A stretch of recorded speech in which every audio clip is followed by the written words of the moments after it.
Eu vou mostrar nesse vídeo aqui 6 coisas que já mudaram em direção ao veganismo e você nem percebeu. Número 1, comerciais de TV. É muito difícil hoje em dia que a gente veja comerciais de TV em relação a animais e alimentos como existiam antigamente. Antigamente, há não muitos anos, tinha, por exemplo, o comercial da galinha azul, uma galinha que convidava as pessoas a comer galinhas. É algo que hoje em dia com certeza pegaria muito mal e a empresa receberia muitas e muitas críticas nas redes sociais. E com razão, né? Homenagem do Caldas Marge a todas as mães do Brasil. Caldo Marge, o caldo nobre da galinha azul. Uma galinha suicida num comercial de caldo de galinha realmente é algo que a gente vem vendo cada vez menos. Ainda não acabou, mas é menos frequente, felizmente. E tem também o mascote da Sadia, o Lequetrec, que é uma espécie de franguinho suicida que convida as pessoas a comer frango. E ele existe ainda hoje em dia, ainda é o mascote da Sadia, mas na estreia dele, em 1971, já ficou claro que ele seria mesmo para convidar as pessoas para comer frango. Só que naquela época era muito, muito mais explícito. Ele realmente pulava no colo da dona de casa que queria matar ele para comer a carne. Já sei! O quê? Eu quero o frango mais veloz do mundo. Produtos Sadia.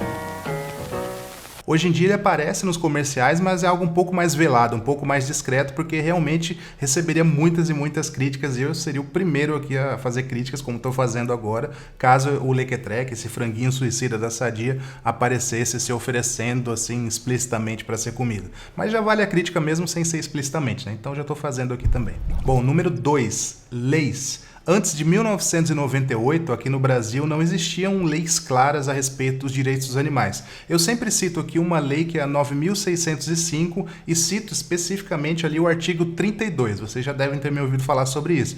Essa é a famosa Lei dos Crimes Ambientais e engloba também a questão dos direitos dos animais. Esse artigo 32 diz o seguinte: praticar ato de abuso, maus tratos, ferir ou mutilar animais silvestres, domésticos ou domesticados, nativos ou exóticos, ou seja, todos, pena, detenção de 3 meses a 1 ano. O parágrafo 1º, incorre nas mesmas penas quem realiza experiência dolorosa ou cruel em animal vivo, ainda que para fins didáticos ou científicos, quando existirem recursos alternativos. Então, uma faculdade não pode testar em animais vivos se por acaso existir algum método que não use animais para aquele teste específico. Está na lei isso, nem sempre é cumprido, mas está na lei. O parágrafo 2º, a pena é aumentada de 1/6 a 1/3 se ocorre a morte do animal. Então, essa é a lei que a gente tem aqui no Brasil em relação aos direitos dos animais. Nem sempre é cumprida, a gente sabe, mas ela existe e antes de 1998 não existia. Então, foi um avanço já em direção ao veganismo, em direção aos direitos dos animais e talvez você nem tenha percebido, talvez você nem tenha nascido até 1998. Número 3, ingredientes em produtos alimentícios industrializados. Talvez você não tenha percebido, mas ao longo dos anos, as empresas têm entendido que colocar soro de leite, cochonilha, que é um corante de origem animal, e outros itens de origem animal nos produtos, eles perceberam já que isso é mau negócio, ou deveriam ter percebido. Muitas empresas, aos poucos, estão tirando esses ingredientes para atingir públicos cada vez maiores, né? Públicos de alérgicos, por exemplo, o próprio público vegano também. Então é mais uma coisa que está se movimentando em direção ao veganismo, em direção ao mundo vegano e também talvez você não tenha percebido. Tenho 2 exemplos claros aqui. No passado, o Guaraná Antártica, que ele tem outro problema aí que patrocina o rodeio de Barretos lá, mas vamos focar aqui no ingrediente. Esse Guaraná ele já teve uma versão que tinha cochonilha nos ingredientes. Era uma versão do Guaraná Antártica sabor açaí. Essa versão não é mais comercializada, foi por um período só, mas eu acredito que hoje em dia, se eles lançassem, não teria esse ingrediente aí, a cochonilha,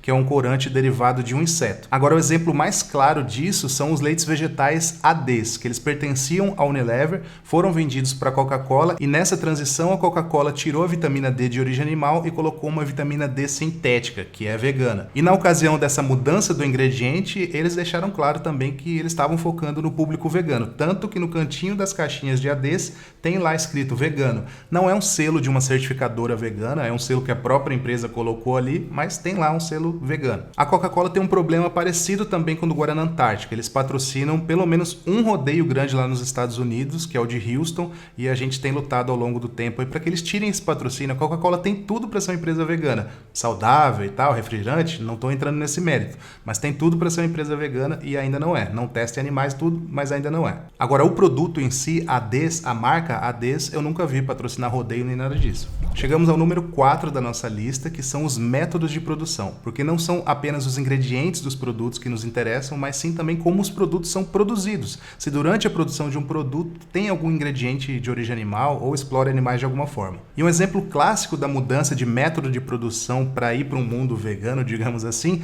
foi a cervejaria Guinness, a irlandesa, famosa no mundo inteiro, uma cerveja muito boa por sinal, que tinha a mesma forma de produzir a cerveja por 350 anos. Parece exagero, mas é uma empresa realmente muito antiga. 350 anos, extremamente tradicional a forma deles fazerem a cerveja, e tinha algo ali de origem animal, não nos ingredientes da cerveja, mas sim no método de preparo, no método de filtragem da cerveja, e eu já vou explicar melhor daqui a pouco o que é isso. Mas há alguns anos apenas eles decidiram mudar esse método por um método sintético de filtragem. Não mudou absolutamente nada no gosto da cerveja, nos ingredientes, nem nada disso, mas o método de fabricação se tornou vegano. Então a cerveja se tornou vegana há alguns anos, e eles declararam também que era para atingir o público vegano, que sempre estava ali enchendo o saco deles para mudar. E um exemplo também desta linha, só que aqui no Brasil, é do Grupo Miolo, uma das principais vinícolas do país, uma das maiores que fica no sul do país. Eles não usam nenhum método de origem animal, nem nos ingredientes dos vinhos, nem na filtragem, em nada. E eles conquistaram o selo internacional da The Vegan Society, que é a sociedade vegana da Inglaterra, que é a mais antiga do mundo, que cunhou mesmo o termo veganismo. Agora, os vinhos do Grupo Miolo aqui do Brasil têm esse selo. Então, é mais um exemplo aí de mudança, ou pelo menos de respeito ao consumidor vegano. Não sei se eles chegaram a usar algum método animal,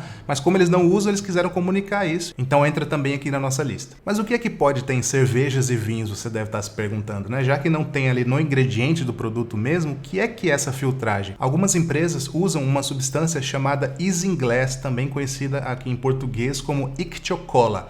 É uma cola obtida a partir da bexiga de algumas espécies de peixe. Pois é, uma bexiga nadatória que tem peixes e tal. Não vou entrar nessa parte biológica, mas é algo de origem animal. Eles fazem uma espécie de gelatina em cima do líquido para decantar mais rápido as matérias sólidas que sobram ali no vinho ou na cerveja. Então esse método é considerado no mundo inteiro como não vegano, obviamente. E a substituição fácil para esse tipo de filtragem aí animal, né, para se tornar vegano, as empresas colocam uma espécie de uma manta muito fina, muito preparada para isso mesmo, para filtrar essa matéria sólida aí e aí fazer um produto vegano. É só fazer essa mudança que o produto fica vegano. Número 5, diversidade de produtos veganos, de carnes vegetais, de leites vegetais e outros produtos veganos nas gôndolas dos supermercados. Quando eu me tornei vegano, lá para 2006, 2007, isso realmente não existia. Eu poderia até falar que era tudo mato quando eu me tornei vegano, mas não era totalmente, porque já existia a Sociedade Vegetariana Brasileira, existiam algumas ONGs aqui também. Mas na questão da alimentação, de diversidade de produtos, a gente não tinha muito. Leite vegetal que tinha era um leite de soja em pó que tinha no supermercado, que era realmente ruim. Carnes vegetais não existiam. O que tinha era proteína de soja, que existe até hoje. Dá para fazer coisas gostosas com ela, mas nem se compara com esses hambúrgueres que tem hoje em dia aí de carnes vegetais que realmente parecem com carnes animais, e fica muito mais fácil para as pessoas aderirem ao veganismo assim. Leites vegetais também, na maioria dos supermercados, principalmente em grandes cidades, você vê gôndolas e gôndolas de leites vegetais, de arroz, de soja, de amendoim, de um monte de coisa que antes realmente não tinha. Então, esse tipo de diversidade é um dos principais exemplos de como a gente está caminhando realmente para um mundo mais vegano. Você vê isso no supermercado quando você vai comprar as coisas, e até pessoas que não são veganas acabam pegando esses produtos, e a ideia é essa mesmo. O número 6 da nossa lista é a consciência das pessoas, num geral, sobre como comer produtos de origem animal faz mal para a saúde. É óbvio que não é todo mundo, mas muita gente já diz hoje em dia assim: eu como carne ainda e tal, mas eu quero parar. É mais ou menos aquele discurso de quem fuma, de quem usa cigarro. E essa comparação faz total sentido, porque desde 2015 a Organização Mundial da Saúde, a OMS, classifica carnes processadas, essas que vão em embutidos, como cancerígenos, né? Salsicha, bacon, linguiça, peito de peru, tudo isso aí é considerado pela OMS como cancerígeno. Já existem estudos suficientes para afirmar que eles são cancerígenos, não é uma dúvida. E as carnes in natura, né, sem ser essas processadas aí, ou embutidos, elas são consideradas como provavelmente cancerígenas. Então elas estão logo logo abaixo ali na escala de se é cancerígeno ou não. Para você ter uma ideia, as carnes processadas, elas estão no grupo 1 de risco de câncer da OMS, que é o mesmo grupo que está, por exemplo, o tabaco, né, do cigarro e também a fumaça de óleo diesel. Então, realmente, se você come carne e está com esse discurso assim de, olha, eu como ainda, mas quero parar e tal, você tem razão, você deve parar mesmo, porque é que nem cigarro, é que nem fumante, tem que falar mesmo, olha, fumo ainda, mas estou parando. O caminho é esse mesmo. Se você gostou do vídeo aqui, por favor, curta. Se você é novo no canal, já sabe, inscreva-se aí. Eu volto em breve aí com mais notícias, dicas, vídeos, receitas, sorvetes ou coisa do tipo, tá bom? Um grande abraço, tchau!